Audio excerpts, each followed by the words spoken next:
Hey YouTube, it's Kara. So I decided that I was going to do a tag just because I'm at my house by myself. My plans don't start until 6, so I have a lot of time to kill, and I have been reading.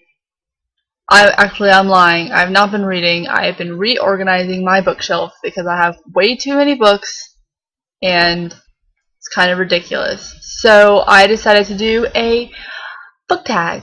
So let's get started. This tag was created by Aura's Bookbox, and I'll try to put a link down below, but I'm not technologically inclined, and if I can't figure out how to do that, then just search her, because she's really cool and she created this tag, and I think it used to be a makeup tag, but she turned it into a book tag, but I could be completely wrong, and I'm sorry if I am. But she's really, really cool, and she doesn't just review YA books, she reviews other books too, so I would definitely check her out. But let's get on with the tag, shall we? Okay, so the first question is audiobook or book in hand? I've only ever listened to one audiobook, and that wasn't my choice. I just didn't have the physical book, and I had the audiobook, so I figured I would listen to it, and I listened to the City of Bones on audiobook, and that's my least favorite out of the series. So I'm going to go ahead and say I like books in hand, because with a book in hand, you have the physical book, you have like the book, the actual book. Oh yeah, I'm still reading Gone by Michael Grant.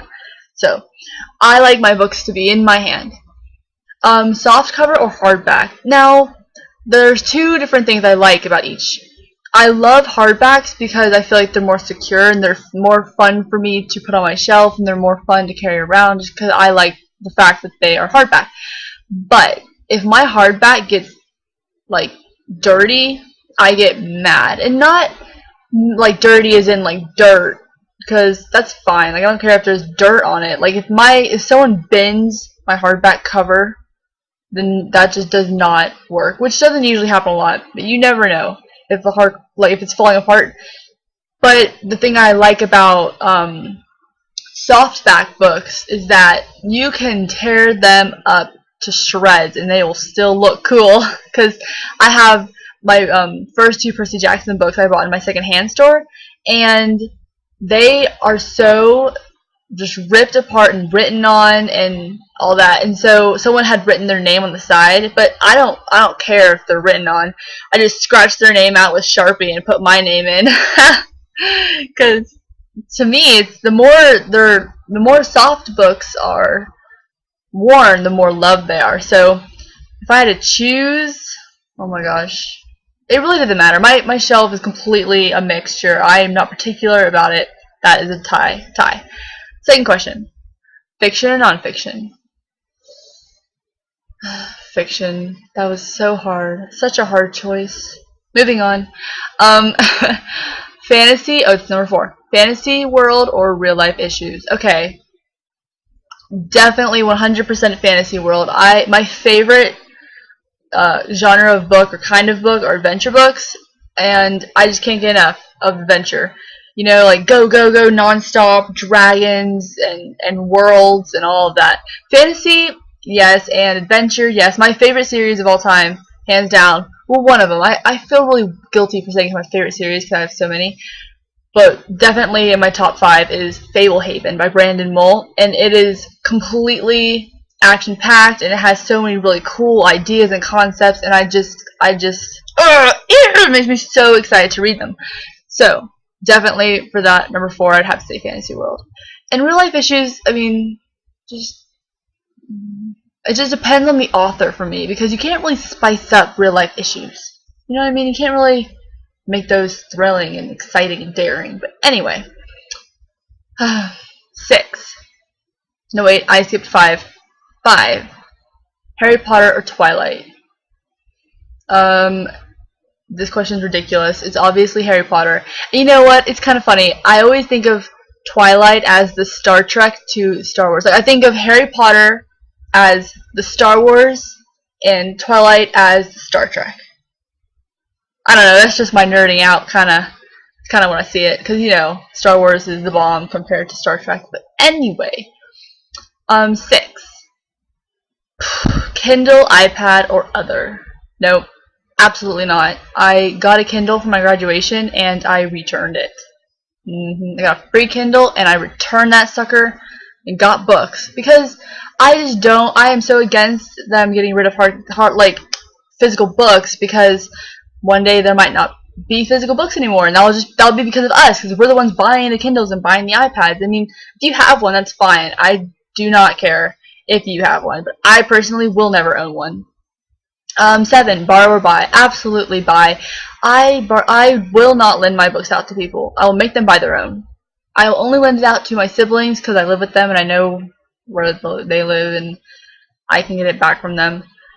And I have in the past let people borrow my books, but it's usually never ended up well. Like I had a friend come over and she borrowed two of the first of a series of 12. And probably, bad idea, right? Because she never returned them, and then I didn't have the first two of my series of 12, and they're very old, so I would have to buy them on Amazon, and then it was just bad. But Karma got me, and I found just the first two at my secondhand store, not the whole 12, just the first two. So, Karma.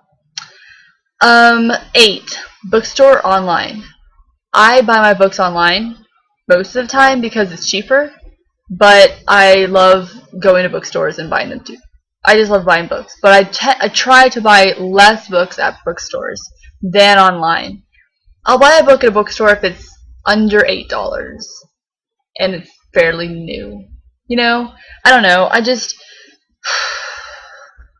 whatever's cheaper. Okay.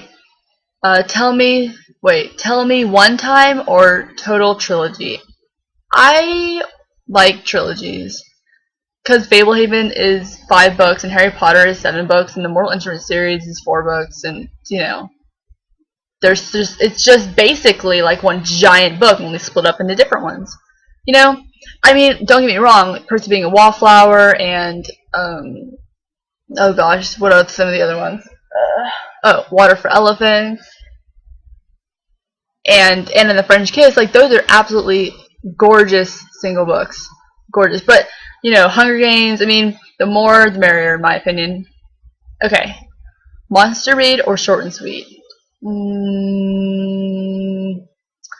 Depends. Because I read a monster book over the summer and it was boring and I didn't really like it. It was not a YA book. It was a Canadian book called Annabelle, and it's about like a boy who wants to be a girl. No, he's born both boy and girl, and he has to decide which one he wants to be. Which sounds really cool, but it wasn't really that cool. So that was a monster read. But it just depends on the book, I guess. Because short reads to me are just there's not enough time to put all the information in there. So I'm gonna stick with monster read for the answer to that one. Okay. Starry-eyed romance or full of action? Action, yes please. Now, Anne and the French Kiss was absolutely amazing romance. It wasn't too mushy, and it wasn't too just cliche. It was just right and perfect, but it was also, in my opinion, it had action in it. Mental action, I suppose, if you will. But definitely action for me. 12, curl up in your Snuggie or bathe in the sun. Now, in Texas, if you go outside to bathe in the sun, you're going to die. It is 110 every day. And today it's a low of 95. I know. I went outside and I put on my long sleeve shirt, which isn't really long sleeve, but it kind of is. But definitely Snuggie, because I'm always cold. And you would think I'd go outside, but it's so hot outside and you get burned and no. Definitely inside with the Snuggie. And besides, Snuggies are super warm. 13, hot chocolate or latte. I do not drink anything caffeine. I mean, not caffeine. Yeah, with coffee in it. I do not like coffee. I will drink it. The only thing I'll ever drink that's coffee based is frappuccino, frozen frappuccino, because it kind of tastes like chocolate milk. But I'm definitely a hot chocolate person. Hot chocolate all the way. Hot chocolate. Okay. And the last question, number 14. Read the review or decide for yourself. Now, I have been known, I am guilty of, sorry. Sometimes I won't even read the back of a book if it's been recommended highly. So if a book has been talked about for about a month and it's just getting so much praise, I don't have to know anything about it and I will buy it. I will. I usually don't pick up books that I've never heard of just because I'm not sure if I'm gonna like it. Like I've done that before. For instance, I picked up Winter Girls by, oh gosh, Anderson I think is the last name. I'm not sure exactly. But she also wrote Speak, and I love Speak, so I picked up Winter Girls. And I hated it. I hated it. It just wasn't what I thought it would be. And it was, I mean, it had a really cool part, only I just did not like it. So, bad care for not reading the review before, but I definitely would like to know a little something before I pick up a book and purchase it with my money that I earned very, very hard. I worked very hard for that money. Alright, well that is the end of the this or that tag, and I hope you enjoyed it. Don't forget to check out Aura's book box. Alright, bye.